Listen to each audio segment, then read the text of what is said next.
Welcome back to the Digitized Doze by PharmaX, where we deep dive into the latest trends in the pharmaceutical industry, cutting-edge innovations, and how technology is transforming the healthcare landscape. I'm your host, Ariane, and today we have a very special guest with us. He's a key player behind the scenes and very influential in shaping the strategic path of PharmaX. Please welcome our strategic advisor, Roger Meier. Roger, thank you so much for being in our podcast today. Hi, Ariane. It's my great pleasure to be here with you today. Thank you, Roger. To start off, can you please present a little bit about yourself? Let us know what is your background. Sure.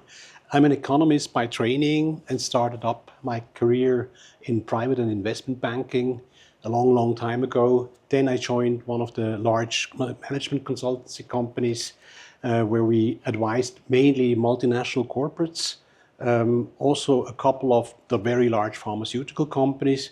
Then about 25 years ago, I started up my first company and many followed suit after that. I would say about a dozen of biotech companies were founded. Not all went well, which is an acceptable risk in biotech company foundation. But of course, I'm really happy that many made it, and we are starting to heal patients with the first companies already. Wow, congratulations. And of course, during that time, obviously, I have seen a tremendous change in the life sciences industry. You see that the companies are getting under severe pressure from the payers. The drug prices are under pressure, the margins are under pressure.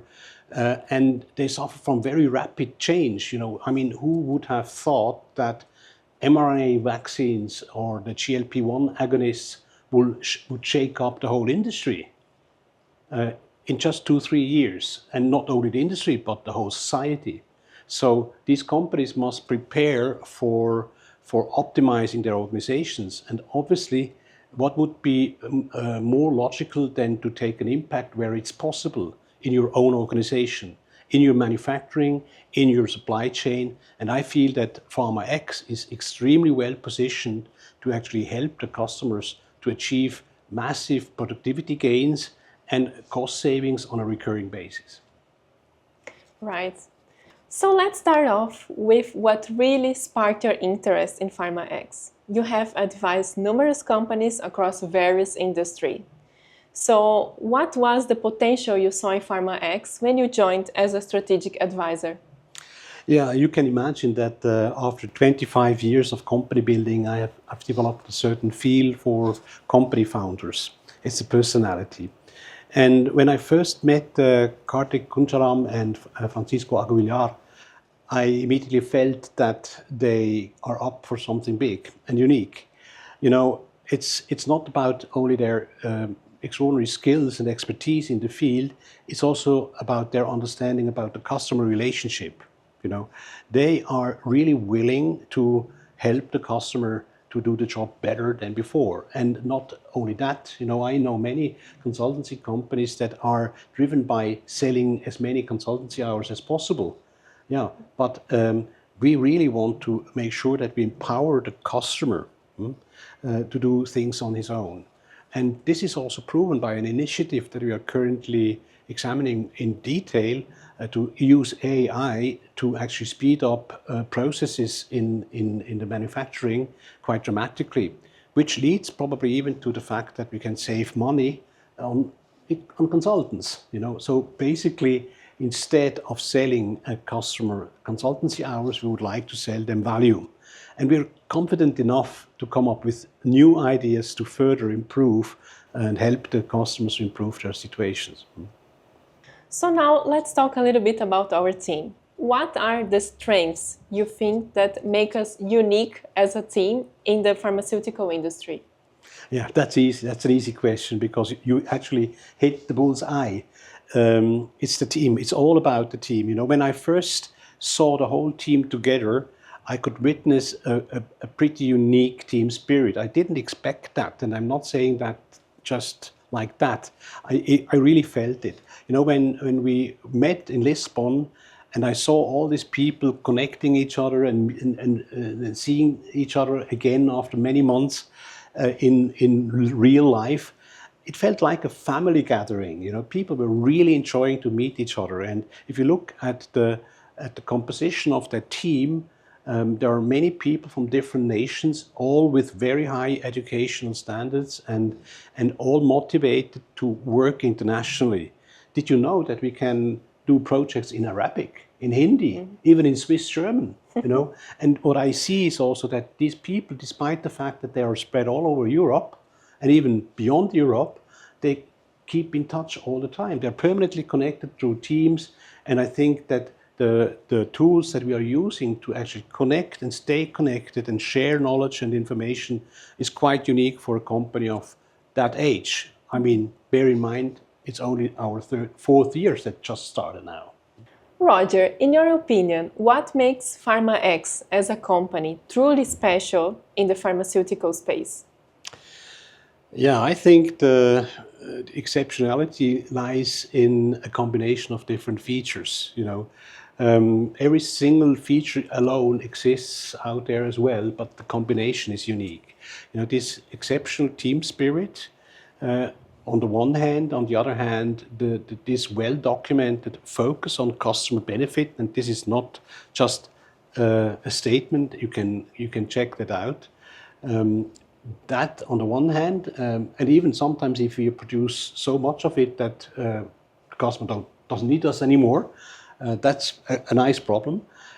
Then what is also exceptional is the ability of the founders to attract outstanding talent, and not only to attract the talent, but also to keep it motivated and to get them to a great teamwork. And I think that's pretty unique. On one thing that we really pride ourselves on is our strong partnership and good relationships with our industry partners, software vendors. Can you share your perspective on this matter? You're addressing a very important point. Actually, I must say that I haven't been that much involved in partnership discussions, but where I have, I must say that I'd actually love to be a partner of PharmaX, because what I see is that we really make an effort in making our partners look good, and they should benefit from this partnership in a way that 1 + 1 is more than 2, and I think that's what's happening. And you know, sometimes we deal with very large organizations where the people who are working there are somehow restricted by the sheer size. And we try to make these people's lives as easy as possible. And I think we hear from the customers that we are very considerate about that. Finally, we want to help our partners to do more business and do better business and to make their customers happier. Actually, we share the customers. That's why we are interested in actually leveraging each other. We've mentioned this earlier, but I would like to emphasize it again. The diverse skill set within the PharmaX team. Can you please tell us why do you think diversity is such a strength? Yeah, well, why is this a strength? I mean, it is by all means extremely important to have this diversity. I mean, we all know that the world is turning faster and the value of knowledge, the half times, is getting shorter and shorter. So it's vitally important to combine different skills, knowledge rapidly, and to organize this collaboration in a very smooth way.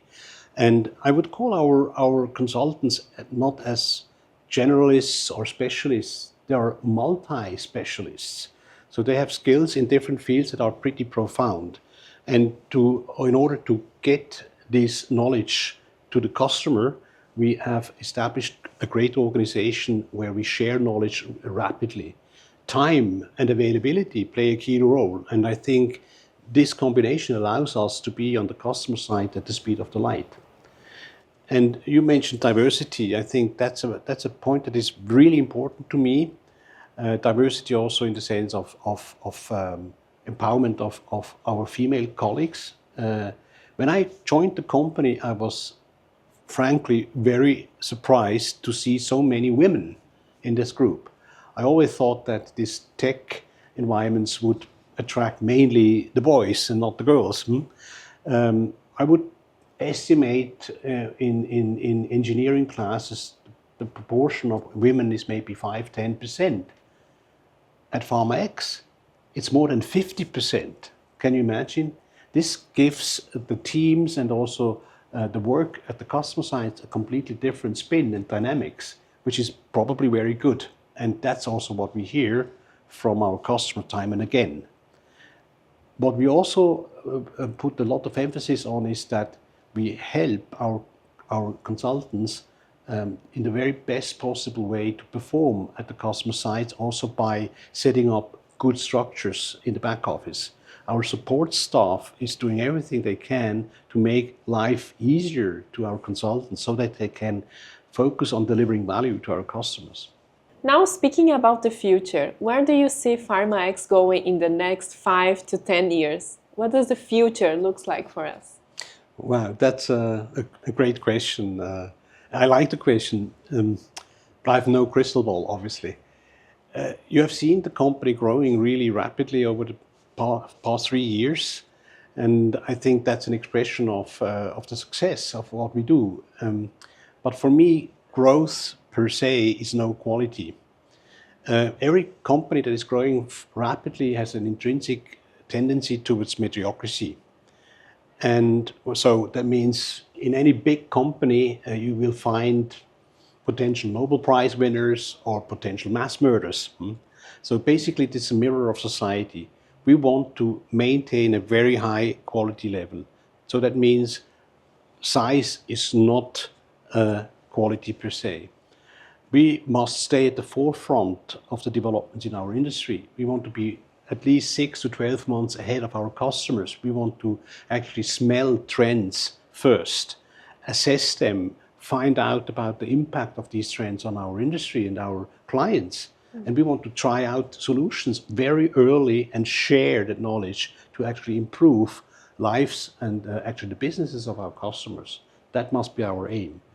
And on the other hand, I think that, if you look at the pharma industry that is heavily regulated, the processes are super well documented. I think other industries can learn from that. Think of the food industry. I believe that the DNA of PharmaX could be transferred in similar industries, but also to the other way. I mean, through our network of partners, we are well connected in other industries where productivity gains have been hugely important for very, very long time. Whereas in pharma, you know that the cost of goods is of a lesser importance maybe than in the car manufacturing industry. I mean, most of the cost is associated with marketing and with clinical development. But I think that's where pharma can benefit from our network as well. And yeah, I firmly believe that the seed is implanted already in our team to come up with bright ideas how we can serve our customers better. Our cool girls and boys will not run out of ideas. You can take that for granted. Thank you so much on your insights today and your participation with us. It's really exciting to hear about the future, and thank you a lot for participating. You're welcome. Thank you. To our listeners, thank you for tuning in into today's episodes of the Digitized Doze. Stay connected and see you next time. Stay curious, stay digital.